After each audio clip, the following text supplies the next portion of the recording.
अस्सलाम वालेकुम रहमतुल्लाहि व बरकातहू।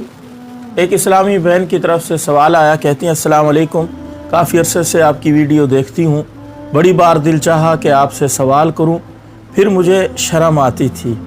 मेरा नाम मत लेना, हमारी शादी को 3 साल हो गए, लेकिन खावन 3 या 4 माह तक मेरे साथ सही रहा। उसके बाद मुझे मैके भेज दिया, मेरे साथ बोल चाल उसका नहीं है। अब महल्ले वाले ये कहते हैं कि आपको तलाक हो गई, तो इस बारे में रहनुमाई चाहिए। देखें मेरी बहन, अल्लाह ताला आपको सब्र जमील अता फरमाए। बहुत सारे हमारे मुसलमान भाई शादी कर लेते हैं, फिर बीवी के साथ सही नहीं रहते, चंद माह अपने पास बिठाया, फिर मैके भेज दिया।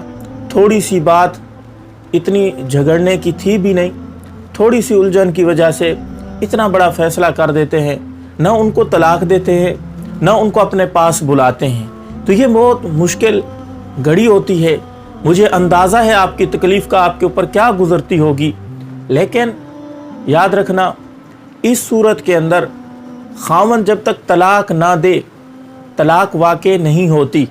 हाँ, अलबत्ता औरत अगर चाहती है कि मैं सुलह करूँ खावन से, खावंद आगे से नहीं मार रहा, तो इसके अंदर औरत का कसूर नहीं है, खावंद का कसूर होगा। और इंदल्ला वो मुजरिम है, क्योंकि अपनी औरत का वो हक मार रहा है। और अगर इसके बरअक्स है, खावंद मार रहा है, औरत नहीं आती उसके पास, तो इस सूरत में औरत मुजरिम होगी, क्योंकि अपने खावंद के हक जो है उसने मारा हुआ है। और महल्ले वाले भी बड़ा अजीब तमाशा खड़ा कर देते हैं कि उधर से बीवी राज़ी हो रही है तो बीवी के कान भरेंगे, खावंद तो मानता नहीं है, तेरे साथ उसने ये किया वो किया, उसके पास तो क्यों जा रही है। और अगर खावंद राज़ी हो रहा हो तो फिर उसके कान भर देते हैं कि इतना अरसा हो गया है, वो तेरे पास नहीं आई, तो तू क्यों सुलह करना चाहता है।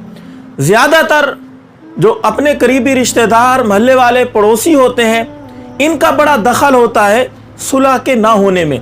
तो याद रखना, इस किस्म का जो भी अमल करेगा, मियाँ बीवी को आपस में मिलने नहीं देगा, इसका सबब बनेगा, वो भी बराबर का मुजरिम है। इसलिए महल्ले वालों को, पड़ोसियों को, रिश्तेदारों को चाहिए कि बीवी और खावंद की आपस में सुलह कराने की कोशिश करें। अल्लाह रब्बुल इज़्ज़त आपके खावंद के दिल को नरम कर दे, आपके साथ वो आसानी वाला बर्ताव करे, आपसे सुलह कर ले, हमारी दुआ है।